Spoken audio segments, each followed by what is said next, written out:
நாம போன வீடியோல வந்து வால்வ் ஆப்ரேட்டிங் மெக்கானிசம் வந்து எப்படி வேலை செய்கிறது என்பதை நாம பார்த்தோம். இப்ப ஓவராலா வந்து ஒரு வால்வ் ஆப்ரேட்டிங் மெக்கானிசம் ஆரம்பத்துல இருந்து எப்படியெல்லாம் வந்து அது வளர்ந்தது அப்படின்றத வந்து நம்ம பார்க்கிறோம். இது ஓவரால் இதுதான் ஒரு அடிஷனல் தகவலுக்காண்டி தான். இப்போ ஆரம்பத்தில் வந்து ஓவர் ஹெட் வால்வ் மெக்கானிசம் சொல்லி வந்துச்சு. அப்போ கேம் சாப்பிட்டு டேப்பட்டு புஷ்ராடு ரேக்கராம் அப்படின்னு வச்சு அந்த வால்வை வந்து ஆப்ரேட் பண்ணி அந்த இன்ஜினை வந்து இது பண்ணிக்கிட்டு ரன் பண்ணிக்கிட்டு இருந்தாங்க.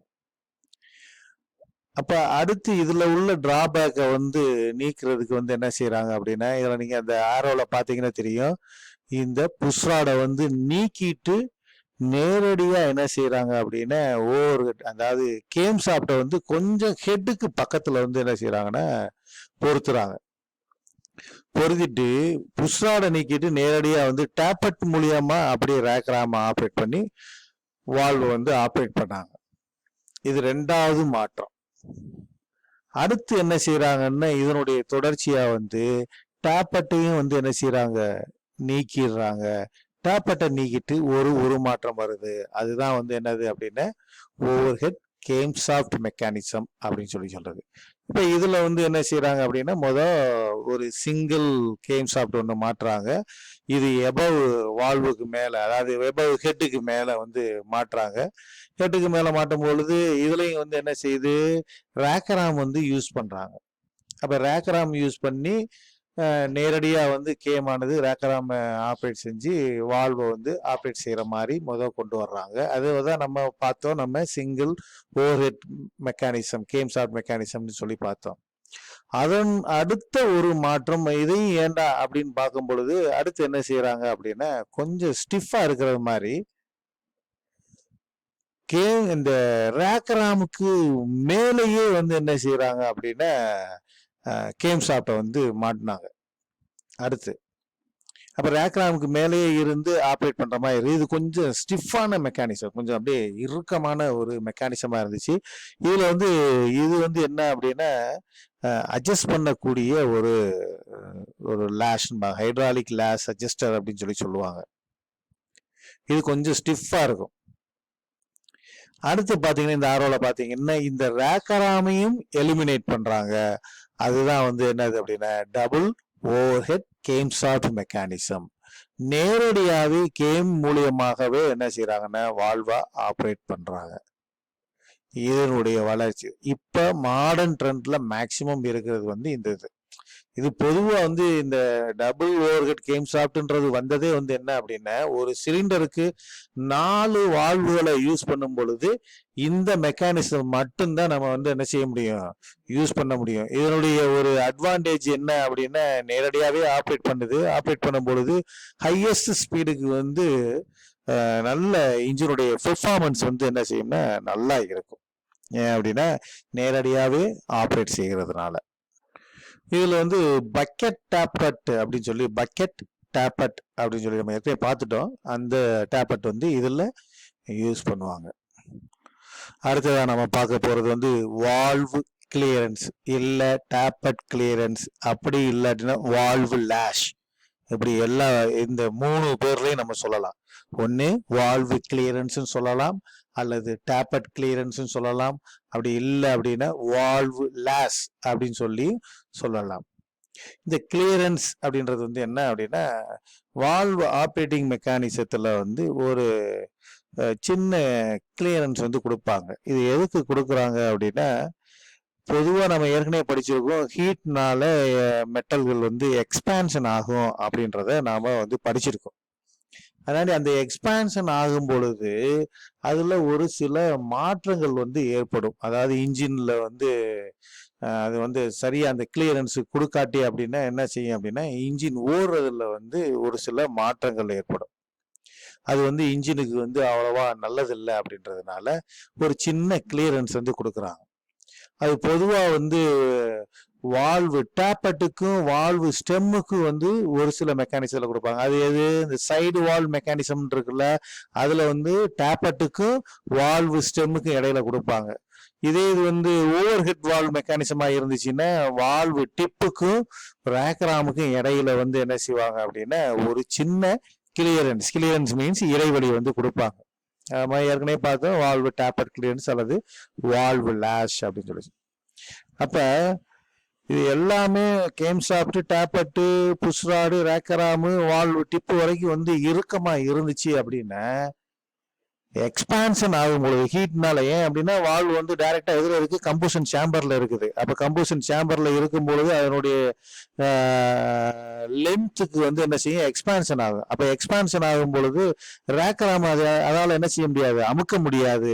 அதுக்கு பதிலா வந்து என்ன செய்யும், வால்வு வந்து என்ன செய்யும், கீழே இறங்கிக்கிடும். அப்படின்றப்ப இன்ஜினுடைய பெர்ஃபார்மன்ஸ் நமக்கு நன்றாக இருக்காது, பல பழுதுகள் ஏற்படுறதுக்கு வாய்ப்பா இருக்கும். சப்போஸ் அந்த கிளியரன்ஸ் வந்து கரெக்டா மேனுஃபேக்சர் என்ன சொல்றாங்களோ அந்த அளவுக்கு தான் வந்து என்ன செய்யணும்னா அந்த கிளியரன்ஸ் கொடுக்கணும். அதுவும் அந்த கிளியரன்ஸ் எந்த டூல் மூலியமா கொடுப்போம் அப்படின்னா ஃபீலர் கேஜ் மூலியமாக நாம வந்து என்ன செய்வோம், கொடுப்போம். இதுல வந்து எழுதல, இருந்தாலும் பரவாயில்ல. ஃபீலர் கேஜ் மூலியமா வந்து என்ன செய்வாங்கன்னா அந்த கிளியரன்ஸ் வந்து கொடுப்பாங்க. சப்போஸ் இது வந்து சரியா குறைச்ச அளவு கிளியரன்ஸ் கொடுத்தோம் அப்படின்னா அது எந்நேரம் வந்து என்ன செய்யும், ஹீட்டாவே இருக்கும், பவர் லாஸ் ஆகும். ஏன் அப்படின்னா வால்வ் வந்து லைட்டா ஓப்பன் ஆன சூழ்நிலையில இருக்கும் பொழுது என்ன செய்யும், இன்ஜின் வால்வுக்கு பின்னாடிலாம் ரொம்ப ஹீட் ஆகும். ஹீட்டை வந்து கடத்தாது, இன்ஜின் எனி டைம் ஹீட்டாவே இருக்கும், வால்வுகள் வந்து எரியறதுக்கு வாய்ப்பா இருக்கும். அதே இது வந்து அதிகமா கொடுத்துட்டோம் அப்படின்னா அது மேல ஒரு ஹேமரிங் ஆக்ஷன் அப்படின்னு சொல்லுவாங்க. சொட்டு சொட்டு சொட்டு சொட்டு சொட்டுன்னு என்ன செய்யும் அப்படின்னா ஒரு ஹேமரிங் ஆக்ஷன் ஏற்படுறதுக்கு வாய்ப்பா வந்து இருக்கும். அதுலயும் ஒரு சில நம்ம அடுத்த ஸ்லைட்ல வந்து நாம அதை பத்தி டீட்டெயிலா நாம வந்து பார்ப்போம். இப்ப tappet clearance over head valve mechanism, அதாவது நம்ம வால்வ் அரேஞ்ச்மெண்ட்டை பொறுத்தளவு உள்ள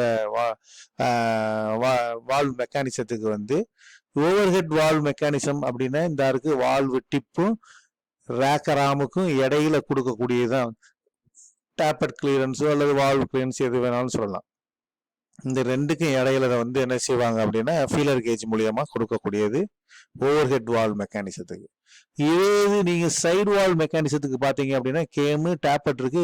அந்த டேப்பட்ல வந்து என்ன செய்யணும்னா அட்ஜஸ்டர் இருக்கும். இந்த டேப்பட்டுக்கும் வால்வு டிப்புக்கும் இடையில கொடுக்கக்கூடியது வந்து வால்வு கிளியரன்ஸா இருக்கும்.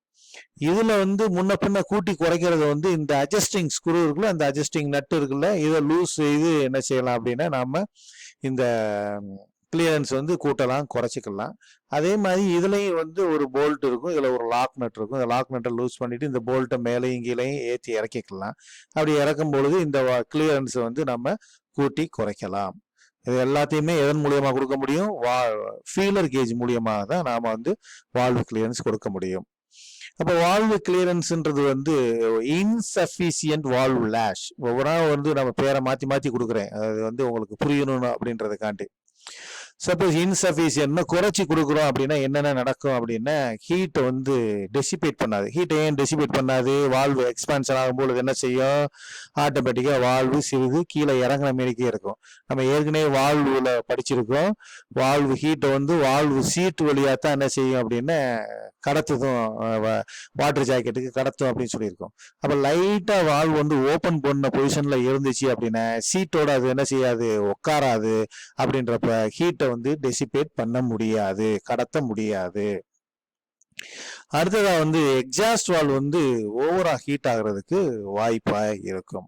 ஏன் அப்படின்னா லைட்டா ஓப்பன் ஆன மினியே இருக்கிறதுனால ரெண்டு பக்கமுமே வந்து என்ன செய்யும், ஹீட் வந்து அதிகமாகும். ஏன்னா கேஸ் வந்து என்ன செய்யும், லீக் ஆகுறதுக்கு வாய்ப்பா இருக்கும். அப்படின்றப்ப ஹீட் வந்து அதிகமா இருக்கும், வால்வ் வந்து உடையிறதுக்கு ஒரு வாய்ப்பா இருக்கும். இதனுடைய பாதிப்பு வந்து என்னவா இருக்கும் அப்படின்னா கடைசி இன்ஜின் வந்து ஃபெயிலியர் ஆகிறதுக்கு வாய்ப்பா இருக்கும். அடுத்து மெக்கானிக்கல் ஸ்ட்ரெஸ் அப்படின்றது வந்து என்ன அப்படின்னா அந்த மொத்தத்துக்கே அந்த வால்வு ட்ரெயினே வந்து என்ன செய்யும், வால்வு ட்ரெயின் மீன்ஸ் அந்த மொத்த வால்வு அசம்பிளியே வந்து என்ன செய்யும்னா நாய்ஸியா வந்து ஓடுற மாதிரி இருக்கும்.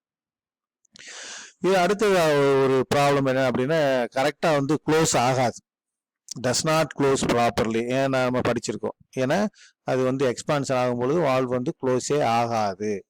அப்ப என்ன ஆகும், நமக்கு எக்ஸாஸ்ட் வால்வ் வழியாகவும் இன்லெட் வால்வ் வழியாகவும் அது வந்து கேஸ் வந்து லீக் ஆகிறதுனால எனி டைம் வந்து இன்ஜின் வந்து வார்ம் அப்பாகவே வந்துருக்கும், சூடாகவே இருக்கிற மாதிரி இருக்கும்.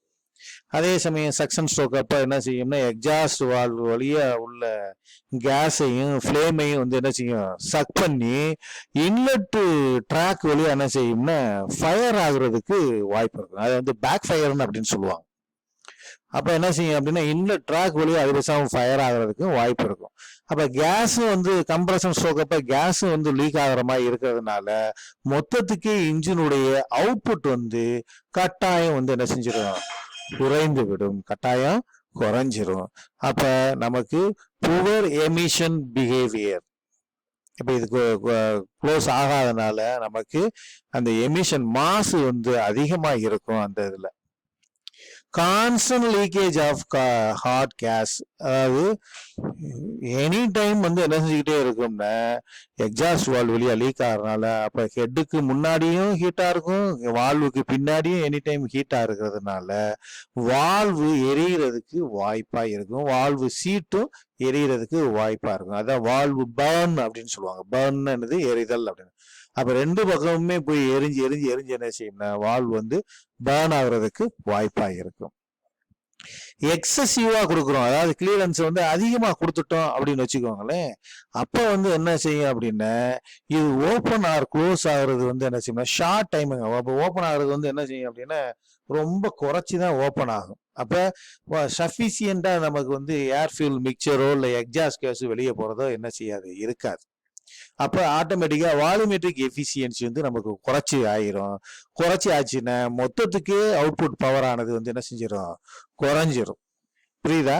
அப்ப குறைச்ச டிஸ்டன்ஸ் தான் திறக்கும். அப்ப சஃபிசியண்டா ஏர்ஃபில் மிக்சர் வராது. அப்ப இன்ஜினால நல்ல அவுட்புட்டை வந்து கொடுக்க முடியாது. அதே சமயம் எக்ஸாஸ்ட் வால்வா இருக்குன்னு வச்சுக்கோங்க, அது குறைச்ச டிஸ்டன்ஸ் தான் திறக்கும். அப்ப சஃபிசியண்டான எக்ஸாஸ்ட் கேஸை வந்து என்ன செய்யாது, வெளியேற்றாது. நமக்கே வந்து கேஸ் வந்து வெளியே போகலன்னா நம்மளால இயங்க முடியுதா, இயங்க முடியாது. அது மாதிரி தான் வந்து இருக்கும். அப்ப புவர் எமிஷன் பிஹேவியர் வந்து ஏற்படுத்தும். அப்ப வெளியே வரக்கூடிய கேஸ் ஆனது வந்து என்ன செய்யும், நமக்கு மாசு நிறைந்ததாக இருக்கும். அடுத்தது நமக்கு நம்ம ஏற்கனவே பார்த்துட்டோம், high mechanical stress apply on the valve. ஏன் அப்படின்னா ஒரு ஹேமரிங் ஆக்ஷன் அப்படின்னு சொல்லுவாங்க. ஹேமரிங் ஆக்ஷன் கேப் அதிகமா இருக்கும்போது என்ன செய்யும்னா எப்படி வந்து ஒரு சுத்தியில வச்சு டம்மு டம்முன்னு அடிக்கிறோமோ அது மாதிரியான ஒரு ஆக்ஷன் வந்து நடைபெறும். அப்ப சொட்டு சொட்டு சொட்டு சொட்டு சொட்டுன்னு ஒரு நாய்ஸ் வந்து ஏற்பட்டுக்கிட்டே இருக்கும். இதனால அந்த மேல் பக்கம் அந்த டிப்பு வந்து உடைகிறதுக்கோ இல்லை பெண்ட் ஆகிறதுக்கோ வாய்ப்பு இருக்கும். டோட்டலி வந்து இன்ஜினும் ஃபெயிலியர் ஆகிறதுக்கு வாய்ப்பாக அமையும். இப்ப இந்த படத்தை பார்த்தீங்கன்னா உங்களுக்கு புரியும். வால்வு லாஸ் டூ பிக் அப்படின்னு சொல்லி கொடுத்துருக்குறாங்க. அப்படி இருக்கும் பொழுது இது க்ளோசிங் பொசிஷன்ல வந்து என்ன செய்யும் அப்படின்னா அப்படியே க்ளோஸ் ஆகும் பொழுது அந்த வால்வு வந்து என்ன செய்யும், சொட்டு நீங்க வந்து இடிக்கும். அப்ப இந்த வால்வு சீட்டுல ஒரு சவுண்ட் ஏற்படும். அதே இது வந்து வால்வு ஓப்பன் ஆகும் பொழுது இது மேல தூக்கும் பொழுது என்ன செய்யும், இதுக்கும் இடையில ஒரு கிளியரன்ஸ் அதிகமா இருக்கும் பொழுது என்ன செய்யும், புஷ்ராடு வந்து இந்த இதுல வந்து ஒரு முட்டும். அப்ப இங்க ஒரு சவுண்ட் ஏற்படும். அடுத்து இது வந்து ரேக்கராம் அசைக்கும் பொழுது வால்வு டிப்புக்கு வந்து இங்க பாத்தீங்கன்னா தெரியும், வால்வு டிப்புக்கும் ரேக்கராமுக்கும் இடையில நிறைய கேப் இருக்கும் பொழுது என்ன செய்யும், இதுலயும் ஒரு சொட்டுன்னு ஒரு ஆக்ஷன் ஏற்படும். இங்கேயும் வந்து என்ன செய்யும், சவுண்டு ஏற்படும். அப்ப வால்வு கிளியரன்ஸ் அதிகமா கொடுத்தோம் அப்படின்னா நாய்ஸ் அதிகமா ஏற்படும். திறந்து மூடக்கூடிய இந்த இடம் வந்து குறைஞ்ச இடமா ஆயிரும். அப்படின்றப்ப வால்யூமெட்ரிக் எஃபிசியன்சி கூடிரும். நமக்கு இன்ஜினுடைய அவுட்புட் வந்து நமக்கு அவ்வளவாக இருக்காது. சரிங்களா? இப்ப இந்த வால்வு கிளியரன்ஸை பத்தி நாம இதுல வந்து பார்த்தோம். அடுத்த வீடியோவில் இதனுடைய தொடர்ச்சியை நாம் பார்ப்போம்.